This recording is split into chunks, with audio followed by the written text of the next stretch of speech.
근데 글로벌 에너지의 메가 트렌드가 지금 원전으로 가고 있습니다. 밸류에이션 비싸죠. 그런데 밸류에이션이 비싸니까 투자 기회를 놓치면 안 된다고 보는 가장 중요한 이유가 지금 원전이 지금 우리나라 시장 주도주기 때문에 놓치시면 안 돼요. 그 다음에 중요한 거는 주가가 내려왔다고 해서 업황이 끝난 게 아닙니다. 첨단 생산 세액 공제 앞당겨지는 거, 조기 폐지 우려가 주가에 이미 반영이 됐습니다. 저는 그렇게 봐요. 진짜 빠르면 26년이면 보조금이고 첨단 생산 세액 공제하고 나발이고 그냥 전기차 자체의 가격 경쟁력이 생긴다고 봅니다. 휘발유차는 가만히 있는 걸로 생각하는데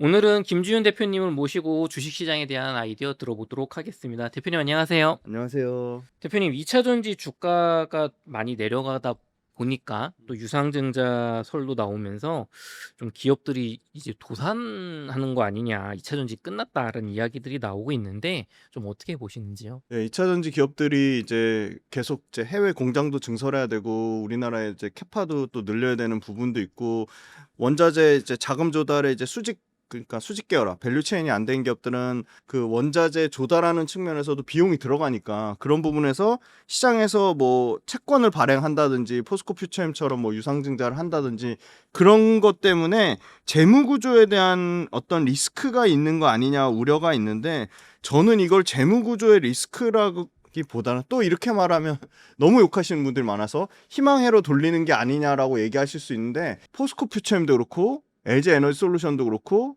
진짜 안타까운 거는 정부에서 아주 중요한 순간에 중국처럼 지원을 못 해줬다는 겁니다. 그러니까 지원을 못 받으니까 기업들만의 자구책으로 이렇게 어떻게 보면 유상증자도 하고 채권도 발행한 건데 저는 그거를 부정적으로 보기보다는 최근에 미국발 관세까지 겹쳐가지고 굉장히 시장의 불확실성이 더 커졌는데 그 시장의 불확실성을 타개하기 위한 처절한 몸부림이라고 보시면 될 것 같아요. 그러니까 그게 망하려고 하는 게 아니라 오히려 살기 위해서 몸부림치는 거로 보고 있고요.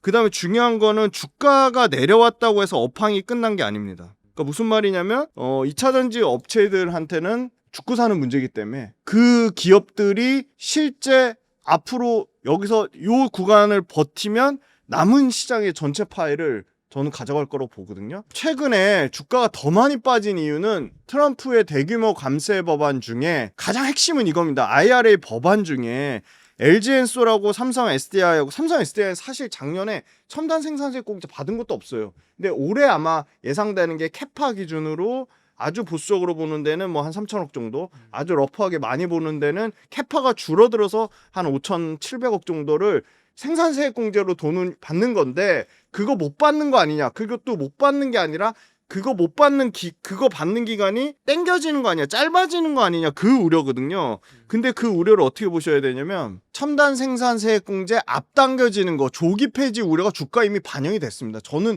그렇게 봐요. 여기서 그럼 뭐 더 얼마나 반영할 건데 지하실 밑에 바닥으로 갔잖아요. 그런데 심지어 그거조차 나왔잖아요. 어제. 첨단 제조 생산 세액 공제 일단 유지하기로 결정. 그러니까 28년 조기 폐지 목까지 주가가 빠졌는데 실제 나온 거는요. AMPC 관련돼서 원래대로 원한 유지예요. 31년 말로 1년 앞당기는 정도 수준으로 유지인데 저는 계속 말씀드리고 싶은 게 뭐냐면 2031년이든 2028년이든요. 그 전에 저는 진짜 빠르면 26년이면 보조금이고 첨단 생산세액 공제하고 나발이고 그냥 전기차 자체의 가격 경쟁력이 생긴다고 봅니다. 그러면 전기차 자체의 가격 경쟁력이랑 휘발유차랑 선택의 폭이 넓어지면 그거는 소비자가 선택할 문제지 정부에서 세액 공제 줄 테니까 전기차 그 강제하는 문제랑 좀 다른 문제라고 봐요. 그 다음에 그렇게 우려하는 이 조기 폐지 문제도 일단 2031년으로 3년의 유예가 됐습니다. 그러면 LG엔솔이든 삼성 SDI든 SK온이든 2028년이라고 고려를 해도 28년까지 지금 3년 남았잖아요. 저는 그 3년의 기간 동안 삼성 SDI나 LG엔솔이나 SK온이 뼈를 깎는 노력으로 자구책으로 이미 지금 자본 조달을 하고 있잖아. 포스코 퓨처엠이 유증을 하고 LG엔솔은 영구 채권을 발행하고 해서 자본 조달을 했잖아요. 그 자본 조달 통해서 주가 떨어지고 주주들한테 욕은 먹었지만 자구책을 마련한 거예요. 그래서 자구책 마련한 걸로 보조금에 의존하지 않는 3년이란 시간을 번 거예요. 28년까지. 근데 보세요. 31년까지 늘어났죠. 그럼 6년이란 시간을 번 건데 6년 안에 시간 버는 기간 동안 이미 자생하고도 남는다고 봅니다. LG엔솔이든 삼성 SDI든. 그래서 이게 절대 확대 해석될 문제가 아니라고 보고요. 전부 부정적인 얘기만 나오는데 긍정적인 거 말씀드릴게요. 보세요. IRA 수정 법안 하원 통과됐죠. 상원에서 어떻게 될지 몰라요. 상원에서 반대하면 이거 최종 결정 안 날 수도 있어요. 자, 그러면 언제 최종 결정 나는데 7월 달에 트럼프가 행정명령에 서명하면 딱 결정이 나는 겁니다. 그럼 아직 7월 달까지도 아직 불확실성이 또 남아 있습니다. 자, 그런데 일단은 2031년까지 1년 앞당기는 수준으로 아주 기준이 좋아진 거예요. 무슨 조기 폐지 28년 조기 폐지 되는 거 안 한다고 얘기를 했는데 어제 얘기한 거예요. 그다음에 이 IRA 감축법 수정 법안에서 강력한 PFE가 추가됐습니다. 이거 없던 거거든요. 기존에 뭐였냐면 FEOC였어요. 바로 해외 우려 기간. 해외 우려 기간보다 훨씬 더 제한적인 범위예요. 무슨 말이냐면 FEOC는 중국 등 특정 국가의 정부, 단체, 개인 지분의 25% 이상 포함된 기업이었다면 PFE는 그냥 포괄적으로 정부의 실질적 지배력을 기준으로 금지 대상을 지정한 거예요. 그러니까 결론적으로 얘기하면 FEOC보다 훨씬 더 강력한 규제가 추가된 겁니다. 그럼 그 말은 무슨 말이냐? 당장 국내 배터리 소재 업계는 IRA 수정 법안이 북미 시장 내에서 오히려 입지를 강화할 수 있다고 전망하고 있어요. 왜? AMPC 수령도 예전보다 훨씬 적극적으로 연기됐고, 그 다음에 아까 FEOC보다 훨씬 더 강력한 중국에 대한 제재 법안이 이 PFE, 외국 법인을 중국을 포함해서 실질적으로 중국 정부의 실질적인 지배력에 해당되는 기업은 전부 포함한다는 거예요. 굉장히 강력해졌죠. 그래서 미국 내 배터리사 세액공제 혜택을 받는 한국산 소재 업체들과 셀업체들이 시간을 벌었다는 거고요. 시간도 우리가 3년밖에 못 벌 줄 알고 엄청 우려했는데 3년이 아니라 6년으로 기간이 다시 여유분이 생겼다는 겁니다. 그 다음에 이 PFE 법안 때문에 중국에 대한 규제가 더 강화될 것으로 보고 있기 때문에 당장 이게 상원을 통과해서 아까 7월 1일부로 트럼프가 사인을 할 경우에는 국내 배터리 소재 업체 중에 AMPC 수령을 위해서 적극적으로 비중국산 소재를 조달할 수밖에 없다. 그러면 이거는 우리나라 업체만 해당되는 게 아니라 당장 파나소닉도 해당이 됩니다. 파나소닉 같은 경우도 일본산 음극재를 쓰는 경우에서 철폐해서 지금 파나소닉이 어디 거 음극재를 또 중국산을 쓰냐면요. 중국의 탑티어입니다. BTR이나 샹샹이란 음극재를 쓰는데 그게 대주전자재로 포스코 퓨처엠으로 바뀔 가능성이 있습니다. 왜냐? 또 재미난 게 테슬라가 일본의 파나소닉 보고 야 너네 빨리 캔자스 공장 증설해. 왜 증설 안 해? 그랬더니 증설할게요 했는데 저희 양극재를 스미토모 화학에서 조달을 하는데 스미토모 화학이 캐파를 증설 못한다고 합니다. 그래서 그럼 그건 네 사정이고 너네가 알아서 조달해 증설해. 그랬더니 바로 파나소닉이 국내 양극재 업체 LG화학, 포스코퓨처엠, LNF 이 세 군데 업체랑 바로 다이렉트로 LG엔솔 끼지 않고 협의를 맺고 있다고 합니다. 그래서 일본의 파나소닉 물량도 실질적으로 넘어올 가능성이 있어 보이고, 자, 요거는 아주 우려가 깊었던 24년도 3원계입니다. 그런데 요거 조금 더 세분화할 필요는 있어요. 왜냐하면 여기는 중국 시장이 포함되어 있습니다. 여기 보면은 롱바이가 1등이에요. 그리고 에코프로가 6등으로 떨어졌어요. 에코프로가 원래 3, 4위권이었습니다. 중국 포함해도. 그런데 에코프로가 많이 밀렸죠. 그 다음에 포스코퓨처엠이 8등입니다. 포스코퓨처엠도 6등, 7등권이었는데 8등으로 밀렸어요. 그 다음에 LNF가 요 밑에 있죠. 12위권. 자, 그런데 여기서 롱바이는 어디랑 지금 특허 소송 중이죠? LG화학이랑 특허 소송 중입니다. 그 다음에 요 XTC랑 레신 여기가 미국발 들어가는 거, 유럽발 들어가는 거에 일부 제동이 걸릴 수 있다. 3원계 중에 탑티어니까. 요 밑에 단에는 물량이 딸립니다. 그 말은 무슨 말이냐면 공장 캐파를 적극적으로 요게 바로 스미토모 메탈망이 스미토모 화학입니다. 일본. 요게 11위권인데 요게 지금 증설을 못 해가지고 파나소닉이 국내 양극재 업체한테 그걸 매겼잖아요. 그래서 무슨 말이냐면 아마 더 빠르게 생각보다 더 빠르게 요 최상위권 롱바이를 포함해서 레신이나 XTC 요 점유율을 에코프로나 포스코 퓨처엠이나 LNF 쪽에서 미국 쪽에서도 중국산 양극재를 쓰는 게 있으니까 대표적으로 테슬라가 중국산 양극재 씁니다. 그러니까 그런 부분이 교체 수요가 전 분명히 있을 거라고 보고요. 그 다음에 중요한 거 관세 때리면 휘발유차는 가만히 있는 걸로 생각하는데 휘발유차 가격이 올라가요. 단적으로 말씀드릴게요. 휘발유차 지금 제일 잘 팔리는 모델의 가격대가 35,000달러에서 45,000달러거든요. 이게 관세를 매기잖아요. 네. 그럼 그거 누구한테 전가할까요? 소비자한테 전가합니다. 저는 그게 더 심각한 우려라고 봐요. 소비자한테 전가하면 자동차가 덜 안 팔리는 거? 그러면 미국 소비자가 직접적으로 타격을 입잖아요. 그걸 트럼프가 모를까요? 그래서 결론적으로는 이 관세 때문에 미국의 휘발유차의 45,000달러 미만의 가격이 20% 이상 가격이 올라간다고요. 이 IC가 바로 휘발유차를 말하는 겁니다. 내연기관차. 그럼 휘발유차만 올라갈까요? 플러그인 하이브리드인도 올라갑니다. 그러면 안전자리에서 휘발유차 가격이 20% 올라가는데 전기차는 이미 대량 양산 체제로 들어가고 있어요. 이 대량 양산 체제라고 하는 거의 의미는 뭐냐면요.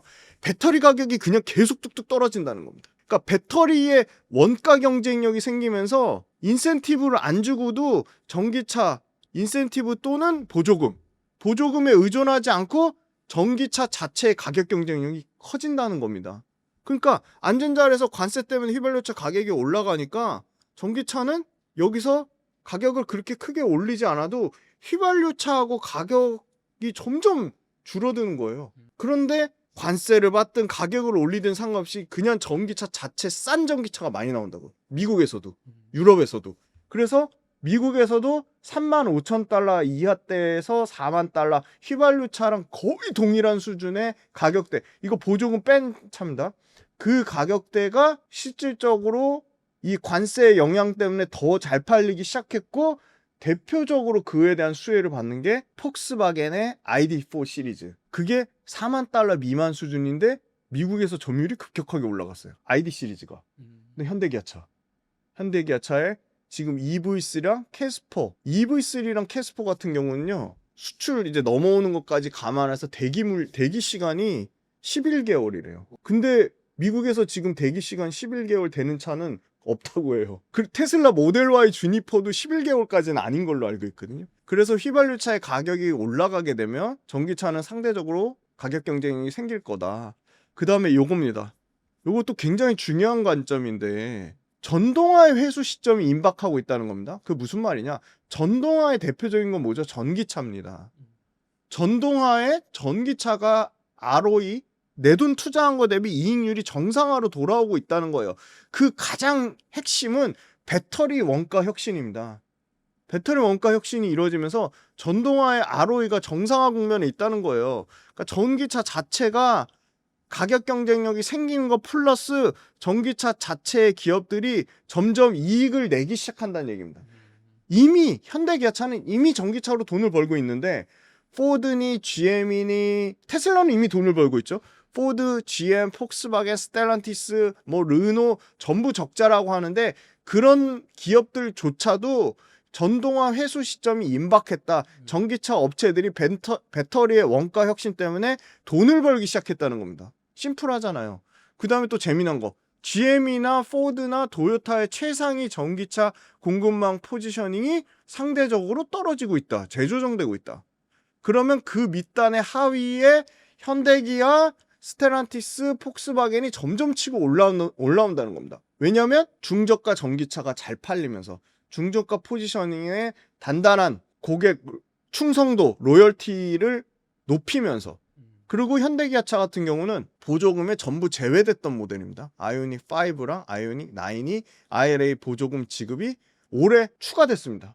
그래서 생산을 확대하고 있고 현대기아차는 미국에서 부품 공급망을 현재화 가속하고 있습니다. 그래서 지금 시장에서 예상하는 거는 현대기아차 팔 때 인센티브를 3,000달러나 준다고 합니다. 어마어마하게 인센티브를 많이 주는 거죠. 인센티브를 이렇게 많이 주면서 많이 팔았던 건데 장기적으로는 이게 반토막 난대요. 1,500달러. 그럼 무슨 말이냐? 미국 내에서 현대차와 기아차의 전기차 사업이 가파르게 이익을 확장하면서 휘발유차까지 인센티브를 덜 줘도 되는 전체적인 영업 레버리지 효과가 생긴다는 겁니다. 그래서 전기차와 휘발유차의 가격 페리티 구간, 신재생에너지와 화석연료에너지의 그리드 페리티처럼 전기차의 가격 페리티 구간이 정말 멀지 않았다. 1년 안에 올 것으로 본다. 그리고 트럼프 관세 정책 때문에 오히려 극소수의 메이커만 미국 전기차 시장을 다 먹을 건데 그 미국 전기차 시장에 극소수 먹는데 현대기아차가 들어가면 현대기아차도 점진적으로 중국산 음극재, 중국산 양극재, 또 심지어 뭐 일부 CATL 배터리 쓰는 모델들을 다 철퇴를 가할 것이다. 그러면 여기서도 좀 기회가 있지 않을까. 그렇게 보고 전기차 대당 적용되는 배터리가 80kWh라고 보면 400GW입니다. 400GW 정도 연에 1년에 이제 소요된다고 보면 지금 AI 데이터 센터에 들어가는 렉 시스템 이거는 최소 요구 전력이 100kW입니다. 그럼 AI 데이터 센터에 들어가는 렉 시스템에 들어가는데 반드시 필요한 게 바로 UPS라고 많이 들어보셨을 거예요. 무정전 전력 공급 장치. 자, 무정전 전력 공급 장치는 LFP가 대체할 수가 없어요. 24시간 가동해서 엄청나게 배터리의 안정성과 효율성과 높은 에너지 밀도가 다 보증돼야 되는데 불가능한 거죠. 그래서 반드시 무정전 전력 공급 UPS 장치는 하이니켈 기반의 배터리만 요구합니다. 그래서 UPS랑 같이 지금 BBU라고 해서 배터리 팩 유닛 이것도 하이니켈 기반의 배터리만 요구하고 있습니다. 그래서 이 시장 만만치 않게 아니 AI 데이터 센터가 계속 커지는데 무정전 전력 공급 장치 계속 필요하겠죠. 그러니까 이 시장 가치도 같이 봐야 된다. 그래서 저는 지금의 과도기를 극복하는 과정 중에 있는데 2차 전지가 끝났다고 얘기하는 거는 주가가 빠졌다고 산업이 끝난 거는 말도 안 되는 얘기라고 보고 있습니다. 그러면은 말씀해 주신 것처럼 지금 기업들이 요 약간의 고비 1년 내지 네. 2년의 고비만 넘기기 위해서 이 유상증자도 하고 네네네. 욕도 먹어가면서 이제 투자를 하고 있는데 그렇죠. 그러면은 이제 결국 핵심은 중국 업체들을 이겨내고 수익을 1, 2년 뒤에 내느냐 안 내느냐가 이제 네네네. 주가의 승패를 가르는 네네. 거잖아요. 네. 그럼 지금 많은 분들이 이제 염려하시는 게 우리나라 3원계 배터리가 기술력은 좋지만 LFP 배터리로 앞세운 중국에게 지금 세계 네네네. 시장 점유율을 많이 뺏겼는데 네. 이길 수 있냐? 역전극이 가능한 거냐? 3원계 배터리가 아니라 LFP 배터리 같은 저렴한 걸로 그냥 세계 시장 중국이 다 먹는 거 아니냐? 이런 좀 염려가 있는 것 같아요. 어떻게 네네. 우리나라가 좀 반격을 할 수 있을까요? LFP가 들어가는 분야가 있고 3원계가 들어가는 분야가 명확하게 구분되어 있는 거죠. 그러니까 물론 전기차도 중저가 예를 들어 아주 그냥 주행 거리가 예를 들어 300km 미만인 차 BYD 같은 거는 LFP가 지금 싹쓸이 하고 있죠. 그리고 심지어 유럽에서도 워낙 저가니까 싸니까 중저가 모델 같은 경우는 그 회사 측면에서 원가 절감을 하기 위해서 중저가 모델 중에서도 뭐 테슬라도 예를 들어 보면은 스탠다드가 있고 롱레인지가 있잖아요. 근데 스탠다드 중저가 차도 스탠다드랑 롱레인지로 모델을 구분해 가지고 뭐 스탠다드 쪽에서는 LFP를 넣는다든지 그런 식으로 전략적으로는 할 수 있는 거죠. 그런데 LFP가 철저하게 지금 한계가 있다고 보는 이유는 LFP하고 하이니켈의 차이를 뒀던 거는 동일 에너지 밀도당 LFP가 가격이 싸서였잖아요. 근데 LFP는 가격도 싼데 안정적이다. 그리고 LFP가 주행거리도 점점 늘어나고 있다는 거였거든요. 그런데 LFP 가격이 여기서 더 싸지진 않고 있어요. 근데 3원계 배터리는 계속 업그레이드가 되고 있죠. 물론 LFP 배터리도 업그레이드가 되는데 그래서 3원계 배터리가 가장 많은 비중을 차지하는 게 일단 배터리 3원계 배터리도 가격이 떨어진다는 거예요. 엄청나게 떨어지는 거예요. 왜? 리튬 가격이 떨어지고요. 또 뭐가 떨어지죠? 니켈이 떨어집니다. 그런데 니켈 같은 경우는 지금 인도네시아에서 약 올해 40% 가까이 감산을 예상을 하고 있어요. 수요 공급을 조절을 하고 있는 거죠. 그러니까 하이니켈 양극재가 가장 핵심인 리튬하고 니켈이 가격이 막 무지막지하게 빠지면서 3원계 배터리도 가격 경쟁력이 생겼다는 겁니다. 지금 킬로와트 시당 60을 기준으로 했을 때 LFP하고 삼원계 배터리가 20% 안짝까지 차이가 나는 걸로 알고 있어요. 근데 미국에서 중국한테 관세를 매기잖아요. 네. 그러면 비슷한 정도 수준까지 된다. 그러니까 가격에 그게 없는 거죠. 가격의 차이가 상당히 줄어든 거죠.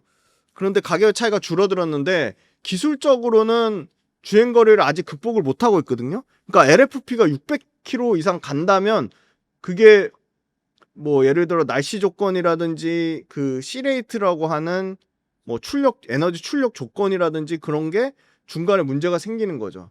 그러니까 용량이 딸리는 거예요. 그 용량 딸리는 문제가 계속 문제가 제기되고 있고, 특히나 뭐 기후 변화가 심한데 우리나라처럼 온도가 뭐 낮게 떨어진 온도가 되게 낮게 저온에서 떨어지는 데는 중간에 충전에 문제가 발생한다든지 주행거리에 문제가 발생한다든지 문제가 발생하는 거고요. 그리고 세 번째는 LFP랑 삼원계랑 같이 갈 거예요. 같이 투트랙으로 갈 건데 LFP가 완전히 하이엔드 차종에는 지금도 대체 못하는데 앞으로 삼원계 배터리는 기술력이 더 좋아지는데, 그러니까 자동차를 무조건 가격만 보고 사는 게 아닌 거죠. 성능만 보고 사면 LFP가 극명하게 같은 단위 킬로와트 시당 에너지 밀도가 떨어지는 게 분명한데, 그리고 여러 가지 온도 조건이나 극심한 환경 변화에 대응이 약한데, 그러면 그걸 어떻게 다 무조건 가격만 싸다고 LFP를 쓸 거냐? 그건 아니라고 보고요. 삼원계 배터리의 저가 버전이 나오고 있어요. 그게 뭐냐면 LMR입니다. LMR. LG 엔솔이 GM하고 지금 28년도에 합작으로 GM하고 LG 엔솔 합작으로 LMR 배터리를 28년도에 각형으로 납품하겠다고 했어요.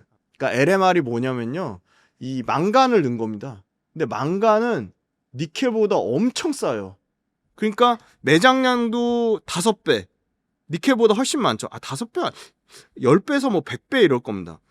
매장량도 많은데 가격도 너무 싸요. 그러니까 리튬, 망간, 그 다음에 알루미늄이 될 수도 있고, 망간이 뭘 대체하는 거냐면요, 니켈을 대체하는 게 아니고요, 니켈보다 더 비싼 건 코발트입니다. 코발트를 대체해요. 코발트가 이게 아마 억대일 거예요. 억대. 리튬보다 더 비싸요. 코발트를 대체하는데 망간이 매장량도 많은데 가격도 엄청 싸거든요. 그러니까 코발트의 양을 줄이면 망간을 많이 넣을수록 그냥 삼원계 배터리 자체가 엄청 싸지는 겁니다. 그래서 LMR이 같은 단위 에너지 밀도당 LFP보다 주행거리는 100km에서 150km 더 가면서 가격은 거의 비슷한 수준까지 내려오는 겁니다.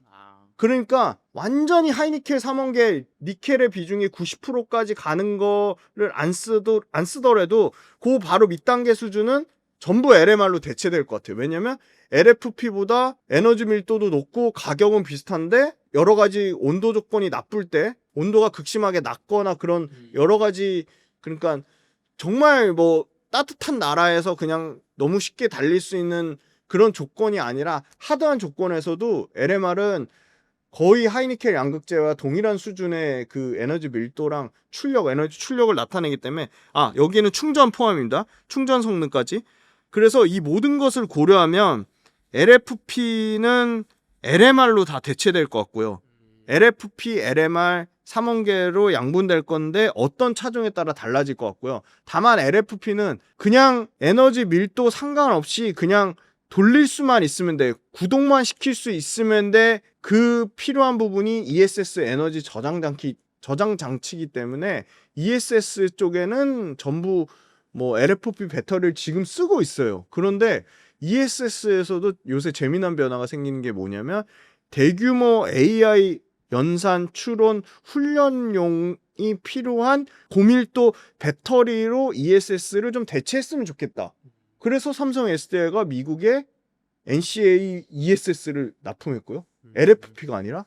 그 다음에 LG 엔솔도 하이니켈 삼원계 양극재 배터리 ESS 배터리를 납품했습니다. 그러니까 ESS 시장에서도 대규모 AI 고밀도 고추론 훈련을 위한 ESS 쪽에서도 조금 배터리의 업그레이드가 필요하다. 그런 고객사의 어떤 다양한 요구가 나오고 있어서 마치 모든 ESS 시장을 뭐 100%를 LFP로 대체한다. 그 시장도 조금 양분될 것 같다. 그래서 오히려 LG 엔솔이 지금 야, LFP 25년도 말이나 26년 초에 양산하는 거 너무 늦지 않았냐 했는데 전혀 그런 것 같진 않아요. 지금 LFP 시장은 점점 줄어드는, 아니면 LMR이나 아까 말씀드린 3원계 배터리가 가격이 낮아지면서 좀 대체되는 부분, 그 다음에 LMR이 이제 폭증하면서 대체되는 부분, 물론 거기에는 1년에서 2년 정도 시간은 걸리겠지만, 심지어 ESS는 전부 LFP 쓰는 줄 알았는데 거기서도 대체되는 부분. 그래서 결론적으로는 LFP가 갖고 있는 가격 경쟁력이라는 유일한 장점, 그거 하나로 버티기가 쉽지 않겠다. 그리고 미국과 유럽에서 중저가 차종에조차도 현대차가 증명했습니다. 인도네시아 공장을 통해서 3원계 배터리를 엄청나게 싸게 양산을 했습니다.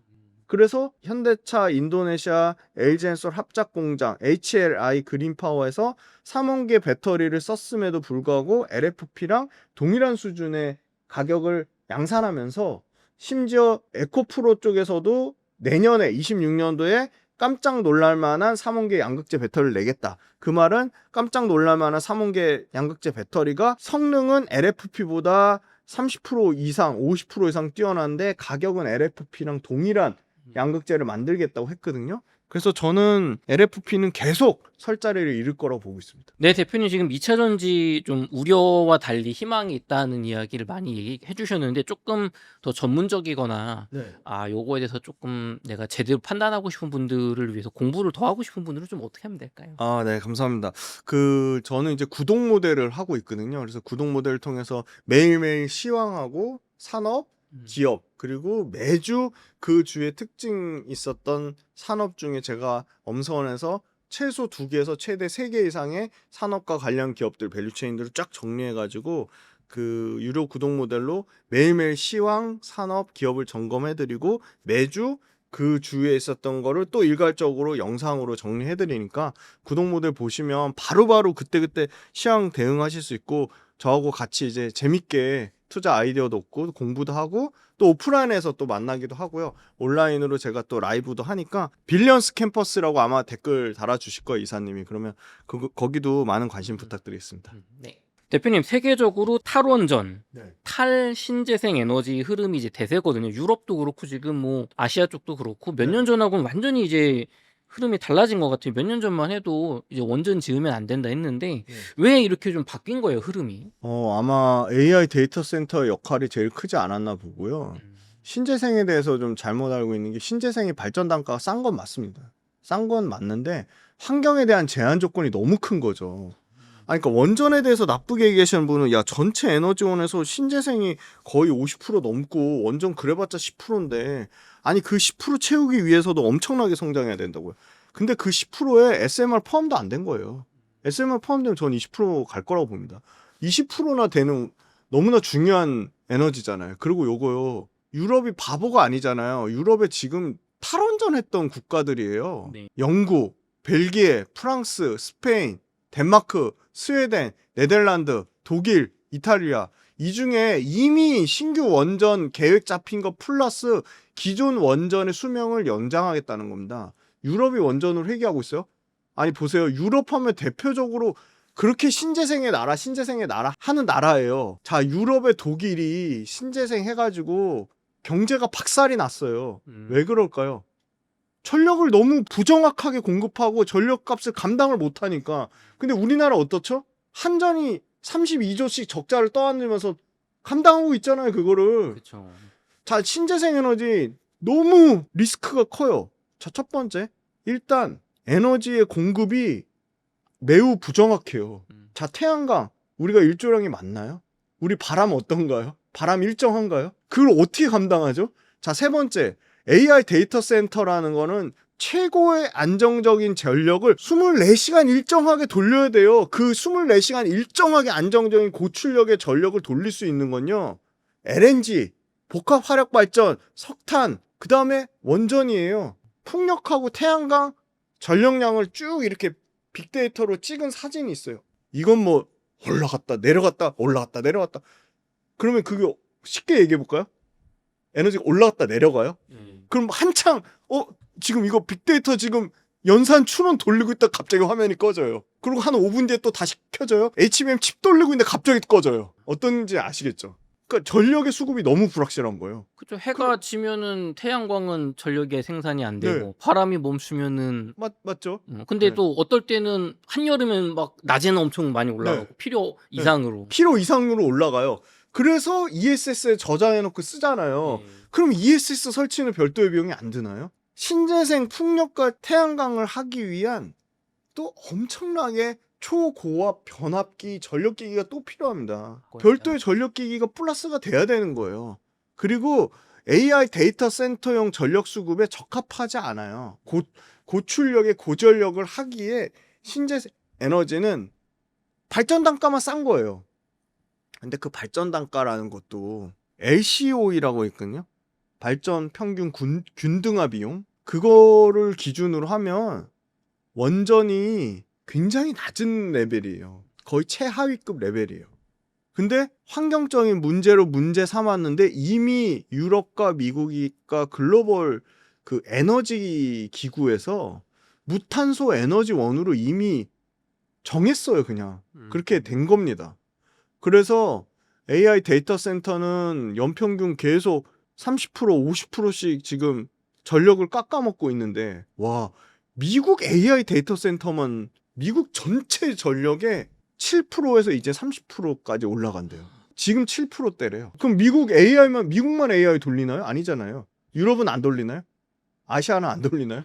그러면은 대표님 요게 그 저희가 가끔 몇 년 전부터 저도 한 거의 한 7, 8년 된 것 같은데 탈원전이나 신재생 에너지 댓글 보시면 원전이 지금은 이제 다 가격도 싸고 다 좋은 거 맞는데 이게 결국에는 폐기물이 나중에 어떻게 네네네. 터질지 모르니까 그 리스크가 있는 거 네네. 아니냐. 그래서 싼 게 아니다 이런 주장을 많이 하셨는데 지금 전 세계적인 대세는 그런 거를 감수하더라도 이 AI 발전을 따라가기 위해서는 어쩔 수가 없다가 지금 대세인 거예요. 그런 것 같아요. 음. 그런 부분이 저는 크다고 보고요. 두 번째는 원전의 기술도 계속 지금 개발 중에 있다. 아, 원전도 기술력이 좀 좋아지고 있는 거예요. 그렇죠.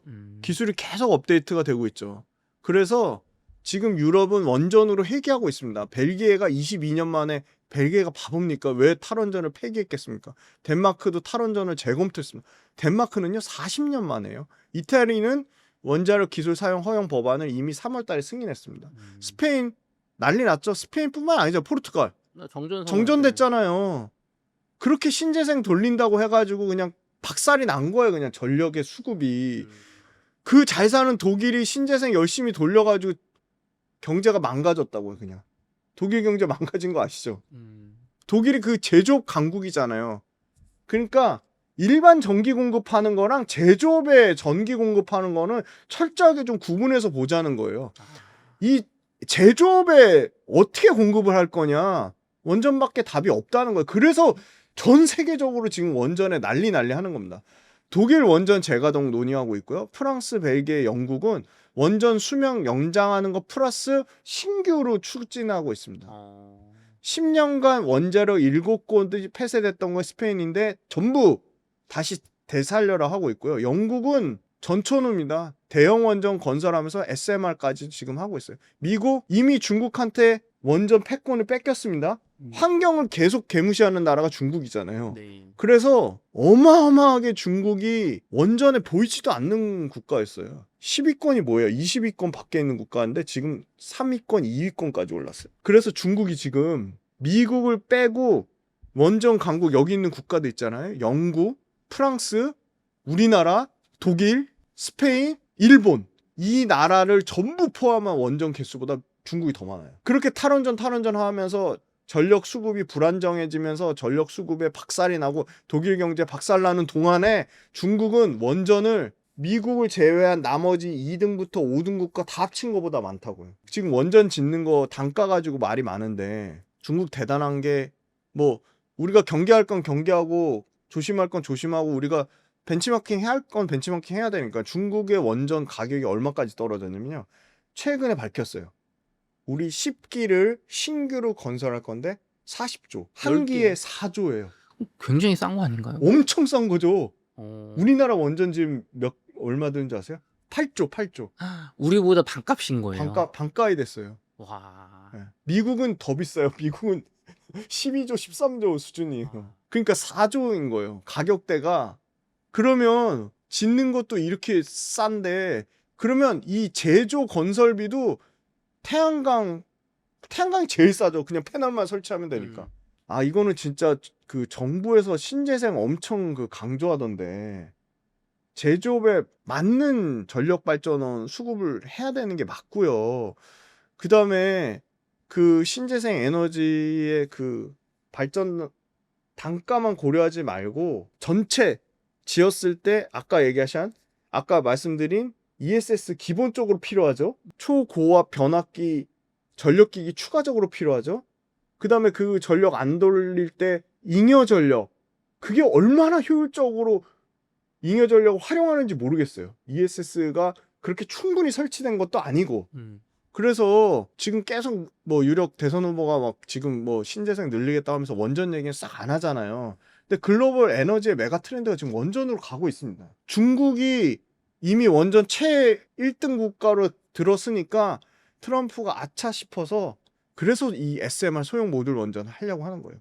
요걸로 신규로 다시 원전 그 에너지 패권을 에너지라는 거는 국가 안보와 직결되는 부분이잖아요. 네. 그래서 트럼프가 이거 완전히 지금 발등에 불 떨어져가지고 SMR 미친 듯이 개발해서 SMR 통해서 전체 원전 시장을 다시 새로 재편하려고 하는 겁니다.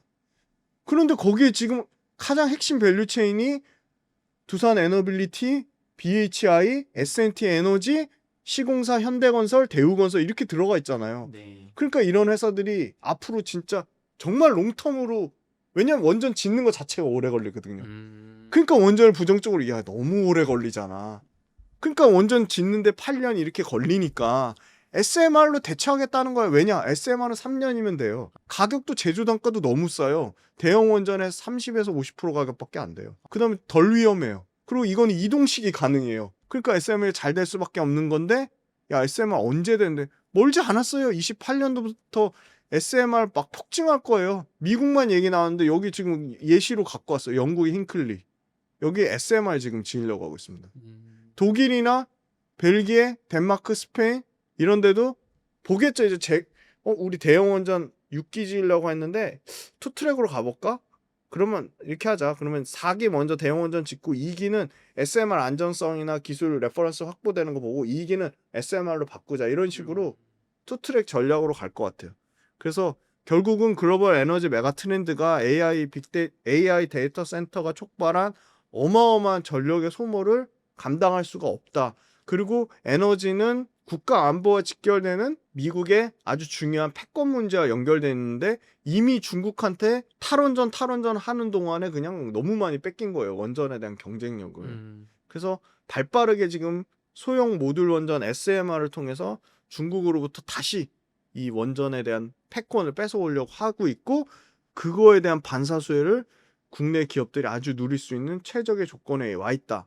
그리고 아시아 국가들의 가장 많은 레퍼런스와 아시아도 많죠. 필리핀, 인도네시아, 말레이시아 이런 나라들은 LNG 복합 화력 발전을 투트랙으로 하려고 하고 있거든요.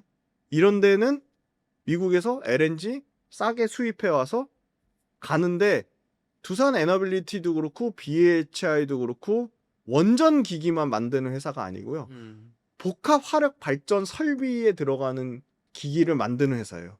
그러니까 미국은 LNG 값싸게 동남아시아에 뿌리고 미국은 LNG도 많이 생산하고 싸게 생산하고 그러니까 LNG랑 원전이 다시 뜨면서 그 밑단의 밸류체인 기업 중에 글로벌 탑티어인 두산 에너빌리티나 BHI가 주목받을 수밖에 없다고 보는 겁니다. 대표님 말씀해 주신 것처럼 이제 탈원전은 뭐 전 세계적인 거스를 수 없는 흐름이다 보니까 이제 워낙 많이 지으니까 지금 수주할 게 많고 돈 벌 기회가 많은 거잖아요. 네. 그래서 두산 에너빌리티나 BHI 같은 원전주 주가 흐름이 되게 좋다고 하는데 지금 어떻게 좀 가고 있나요? 두산 에너빌리티 같은 경우도 지금 거의 25년도 들어서만 80% 가까이 상승했고요. BHI는 이미 100% 넘었고요. 작년에도 90% 가까이 넘었거든요. BHI는 2년 연속 200% 가까이 되고 있고 S&T 에너지가 전혀 모르죠. 여기 네. 주목 안 받는 회사죠. 여기도 80% 올랐어요. 올해 1월 달 대비해서 두산에너빌리티 1월 달 대비 80%, BHI 130%, S&T에너지 1월 달 대비해서 80%. 현대건설 몇 프로 오르는지 아세요? 80%. 와, 현대건설 건설주가 이 정도로 큰 회사가 네. 지금 건설 경기 안 좋은데. 네. 어마어마하죠. 원전 때문에 올랐습니다. 원전 때문에.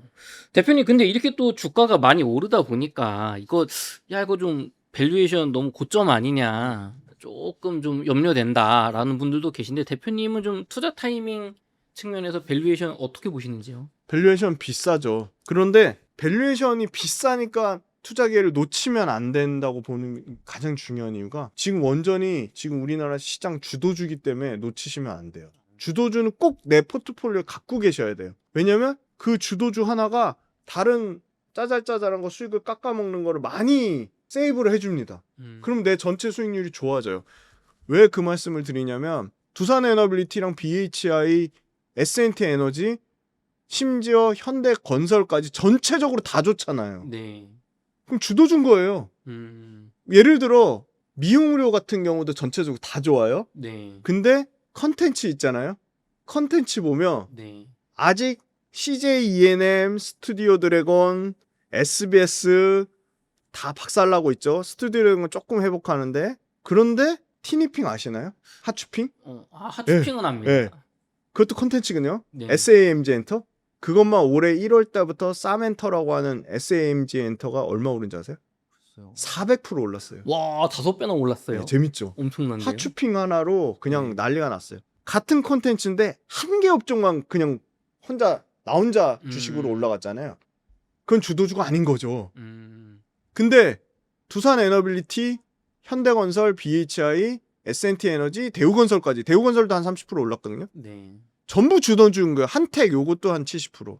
밸류체인이 다 오른 주도주를 매매를 하셔야 되고, 얘기하신 밸류에이션을 보면 실적은 꾸준히 우상향합니다. 15조에서 17조에서 20조 정도 매출 나올 것 같아요.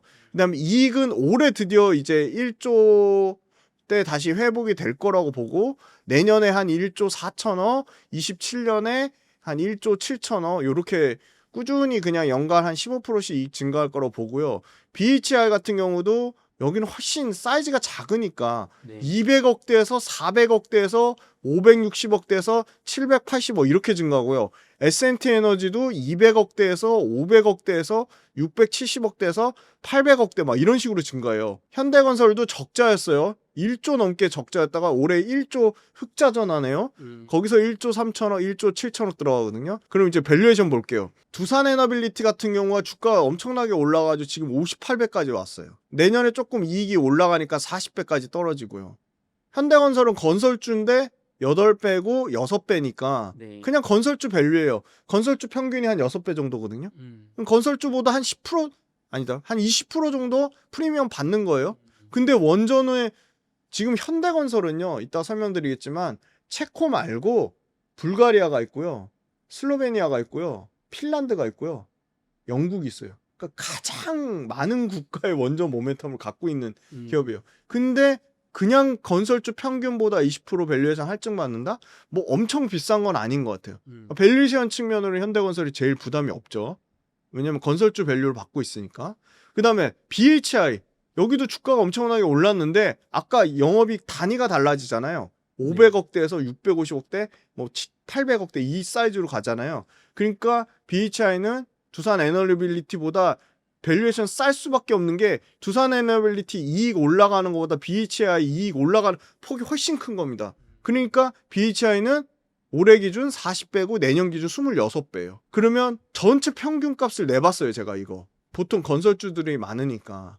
이게 전체 그 건설주랑 원전 기자재 업종의 평균 PER을 계산해 봤더니 두산에너빌리티 이거 58배랑 BHI 41배 포함하면 평균 값이 30배 초반 정도 나옵니다. 그럼 그걸 좀 기준점으로 삼아 보실 수 있죠. 거기에는 건설주 같은 뭐 대우건설 같은 뭐 5.8배짜리도 포함된 거니까 30배 초반이 평균 값이구나. 내년은 당연히 20배 밑으로 떨어집니다. 내년에는 26배 정도가 평균 값입니다. 근데 두산에너빌리티랑 BHI랑 현대건설을 원전의 모멘텀으로 샀는데 올해 사서 올해 팔 수는 없잖아. 왜냐면 내년 내후년 원전이 계속 지어지고 계속 폭증할 건데 네. 계속 올해보다는 26년도 PER, 26년도 PER보다는 27년도 PER이 얼마나 더 급격하게 떨어지는지를 보면 거기에 투자 아이디어를 얻을 수 있거든요. 네. 그러면 두산 에너빌리티는 대장이니까 당연히 BHI나 S&T 에너지보다 밸류에이션을 더 비싸게 줄 수 있죠. 1등주니까 네. 할증을 줄 수 있죠. 그래서 얼마나 할증을 줄 거냐? 보통 20%에서 30% 할증 줍니다. 그러면 20% 30% 보통 할증 주는 게 적정이면 BHI가 예를 들어 내년 PER이 26배인데 여기에 한 30% 할증 준다. 그거보다 40배가 비싸나 싸나를 그렇게 비교해 보시면 돼요. 그리고 두산 에너빌리티 같은 경우는 웨스팅하우스에도 직접적으로 납품을 하니까 두산 에너빌리티의 경쟁사들이 있거든요. GE, 지멘스, GE 버너바 지멘스, 그 다음에 캐나다의 XMTC 이런 회사들의 밸류에이션이 또 얼마인지 비교해 보면 좋죠. 그런 회사들 밸류에이션도 최근에 주가가 올라서 원래는 20배 초반이었는데 지금 거의 30배 가까이 돼요. 그러니까 물론 글로벌 뭐 GE나 지멘스나 미쯔비시 뭐 XMCT 이런 회사들보다 밸류에이션이 두산 에너빌리티가 더 주가가 더 많이 올라서 비싸졌어요. 그래서 결론적으로는 무슨 말이냐? 앞으로 원전이 대형 원전만 있는 게 아니라 소형 모듈 원전으로 계속 갈 건데 언제든 조정은 주죠. 근데 그 조정이 10% 조정을 줄지 20% 조정을 줄지 30% 조정을 줄지 몰라요. 근데 주도주잖아요. 시장을 이끌어가는 주도주잖아요. 네. 조정을 준다? 그러면 감사합니다 하고 포트폴리오에 담아야죠. 그게 10%가 될지 20% 될지는 몰라요. 예를 들어 이런 거예요. 전업 투자자 박도환 투자자 아시잖아요. 네. 그분은 두산에 몰빵하고 계시잖아요. 네. 당연히 두산 에너빌리티 관심 있겠죠. 왜냐면 두산의 자회사가 두산 에너빌리티니까. 야 뭐야 체코 원전 연기됐어? 뭐 심지어 취소된다고? 그게 팩트인가요? 루머인가요? 루머죠. 루머잖아요. 현재 루머죠. 맞습니다. 정확합니다. 현재 루머예요. 근데 루머 때문에 그날 두산 주가가 마이너스 9%, 두산 에너빌리티가 장중에 15%까지 빠졌어요. 그럼 그때는 어떻게 해야 될까요? 기회일까요? 위기일까요? 이 장기적으로 우상향을 보시는 분들이라면 땡큐하고 살 기회라고. 완전 기회죠. 이거 또 자극적으로 달까봐 겁나긴 하는데 저는 그럴 때 매수해야 돼. 또 이런 거죠. 갑자기 매크로 때문에 6월 달에 금리 인하할 줄 알았는데 야 금리 인하 9월 달도 될지 모르겠어. 갑자기 또 환율이 지금 1,400원 깨져가지고 네. 1,350원대까지 내려왔더라고요. 네. 환율이 떨어지면 뭐죠? 외국인이 우리나라 주식시장 사기 좋죠. 네. 근데 갑자기 또 폭등해요. 1,400 막 50원, 60원까지 또 올라가요. 환차익 때문에 피해를 봐요. 그러거나 금리를 6월 달에 인상할 줄 알았는데 9월 달로 갑자기 늘어나요. 또 뭐가 있을까요? 안전자산. 미국채 금리가 갑자기 올라가요. 그러면 또는 갑자기 비트코인도 올라가는 게 좋거든요. 네. 네, 가치 위험 자산으로 묶이니까 비트코인이 갑자기 막 박살이 나요. 막 20% 이상 빠져요. 그럼 전반적으로 이 위험 자산 시장이 안 좋겠죠. 그러면 주도주도 같이 빠지는 거죠. 지수가 빠지는데 그래서 두산 에너빌리티가 막 15%, 20%씩 막 빠져요. 그러면 기회인 거죠. 근데 지금은 좀 부담스럽다. 그러면 야, 난 지금이라도 당장 사고 싶어. 근데 원전의 모멘텀을 갖고 있는 회사를 사고 싶어. 그러면 현대건설인 거죠. 그리고 기자재를 사고 싶어. 그럼 S&T 에너지는 똑같이 BHI만큼 매출과 이익이 성장하는데 PER이 올해 기준으로도 15배밖에 안 돼요. 그래서 저는 그래도 대장인 두산 에너빌리티나 BHI를 하는 게 맞는데 타이밍을 본다면 매크로 변수나 어떤 루머에 의해서 주가가 빠지는 시점을 좀 고려하자. 그렇게 보고 당장 시점에 싼 걸 찾으라면 S&T 에너지랑 현대건설 그렇게 말씀드리겠습니다.